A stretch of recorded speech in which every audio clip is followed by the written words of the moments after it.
this video, we're going to talk about noise gates. Noise gates are dynamic effects because they work with volume. The basic parameters of a noise gate are threshold, attack, release, and hold, the most important of which is the threshold. So what is a gate? Well, a gate is a dynamic effect that only allows signals above the threshold to be heard. Well, what does this mean? Well, I'll give you an example. Let's say we have this kick drum track. Let's take a listen.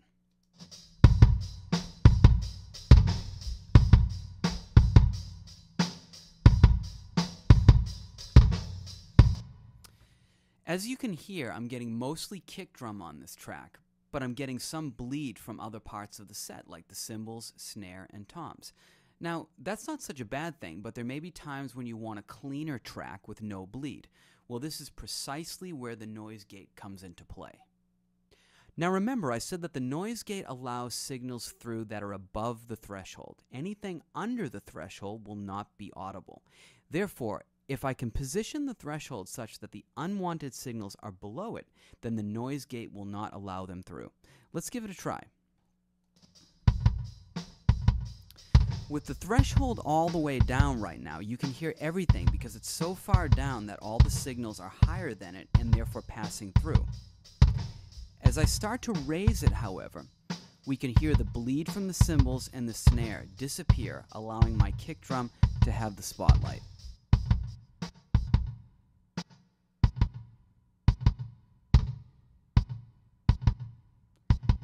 So here it is again bypassed, and here it is engaged.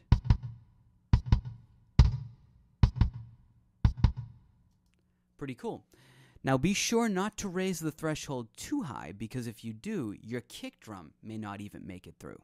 Now there are some parameters in addition to threshold that you can use to tweak things. The attack, for instance, is the amount of time it takes for the gate to open. It's measured in milliseconds, so if you have a 0 milliseconds attack, then the gate will open instantaneously.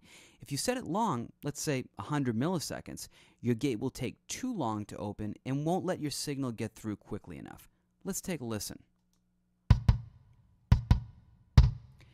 As you can hear, when I set the gate's attack to 100 milliseconds, it doesn't let the kick through that well because it just can't open fast enough, and I get this sort of muted and dull attack.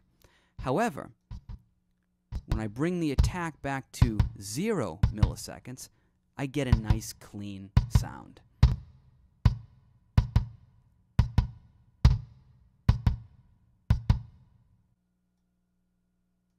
The release parameter is the amount of time it takes for the gate to close. Let's take a listen. As you can hear, if I create too long of a release, you may hear some of the bleed from the unwanted signals because it's just not closing quickly enough. Check this out.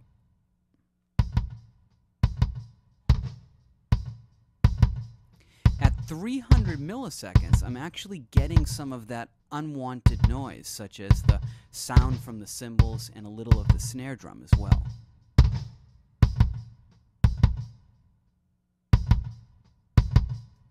The hold parameter is the amount of time that the gate stays open after the attack and before the release. Again, like the release, if you keep it held for too long, you will end up hearing some of the unwanted signals, thus defeating the purposes of the gate. Let's take a listen.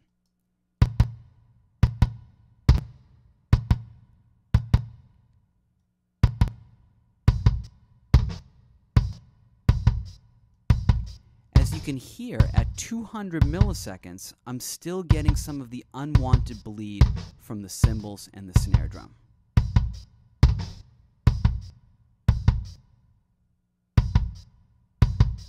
So I hope that was helpful, and thanks for watching.